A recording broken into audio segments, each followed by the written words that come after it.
அஸ்ஸலாமுஅலைக்கும். நம்மளோட சேனலில் வந்து chana masala recipe and parotta recipe தான் வந்து பார்க்க போகிறோம். நம்மளோட சேனலில் வந்து நிறைய புரோட்டா ரெசிபியில் அப்லோட் பண்ணியிருப்போம். அதில் வந்து முட்டை இல்லைனா வந்து மில்க் வச்சு தான் வந்து டவை வந்து பிசைஞ்சு எடுத்துருப்போம். இந்த தடவை வந்து நெய்யை வச்சு நாங்கள் டவை வந்து பிசைஞ்சு எடுத்துக்க போகிறோம். 2 கிலோ மைதா மாவு, 6 ஸ்பூன் கீ, 4 டேபிள் ஸ்பூன் சர்க்கரை அண்ட் நம்மளுக்கு தேவையான உப்பு போட்டுக்கலாம். சர்க்கரை நம்ம எதுக்கு போடுறோன்னா, நம்ம புரோட்டா சுடும் போது அதுக்கு கலர் கொடுக்கும். அதுக்காக தான் வந்து நம்ம சர்க்கரை போடுறது. நல்லா சாஃப்டான டவா பசைஞ்சு எடுத்துக்குவோம்.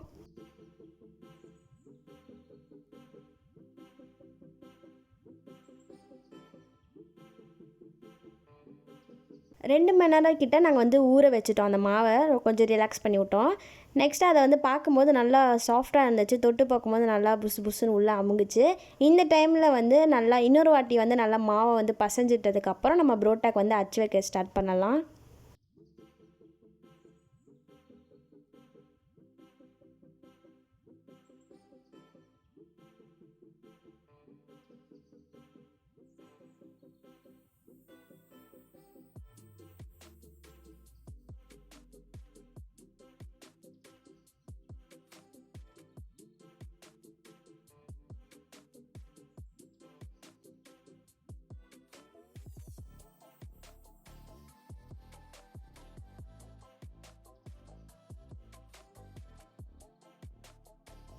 எல்லா மாவுக்கும் அச்சு வச்சுட்டு அதை தேய்க்காமல் நாங்கள் வந்து கையாலே வந்து ப்ரெஸ் பண்ணி அதை வந்து பெருசாக்கிட்டோம்.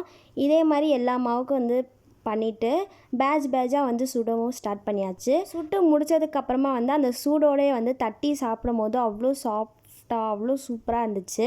ஸோ இந்த மாதிரி நீங்களுமே வந்து புரோட்டாக்கு வந்து ட்ரை பண்ணுங்கள். அண்ட் நெக்ஸ்ட்டு வந்து சன்னா மசாலா ரெசிபி தான் வந்து பார்க்க போகிறோம்.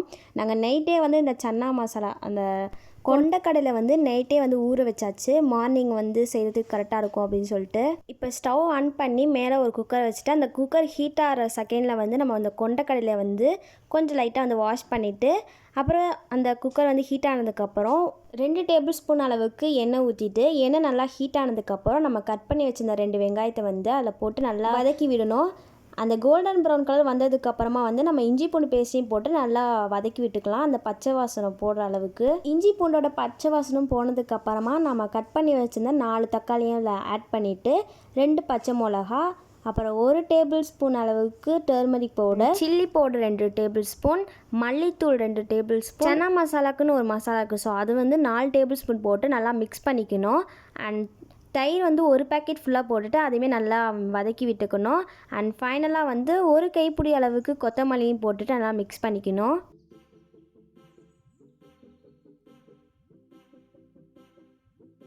நம்ம போட்ட மசாலாலாம் நல்லா வதங்கினதுக்கப்புறமா ஊற வச்ச கொண்டக்கடலை அதில் போட்டுட்டு லைட்டாக கிண்டி விட்டுக்கணும். அப்புறம் கொஞ்சமாக உப்பு போட்டுட்டு தண்ணி ஊற்றிட்டு ஒரு 10 விசிலுக்கு வந்து நம்ம வச்சுக்குவோம்.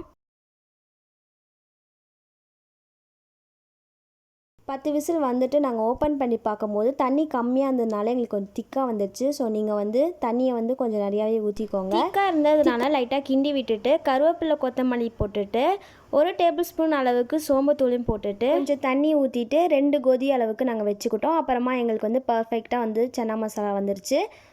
உங்களுக்கு வந்து சன்னா மசாலா ரெசிபியும் புரோட்டா ரெசிபி எப்படி இருந்துச்சு அப்படிங்கிறத கமெண்ட்ஸில் சொல்லுங்கள். நீங்களுமே வந்து வீட்டில் வந்து செஞ்சு பாருங்கள். நம்மளோட சேனலை இப்போ தான் ஃபர்ஸ்ட் டைம் பார்க்குறீங்க அப்படின்னா மறக்காமல் சப்ஸ்கிரைப் பண்ணிக்கோங்க. இதே மாதிரி நெக்ஸ்ட் வீடியோவில் பார்க்கலாம். தேங்க்ஸ் ஃபார் வாட்சிங்.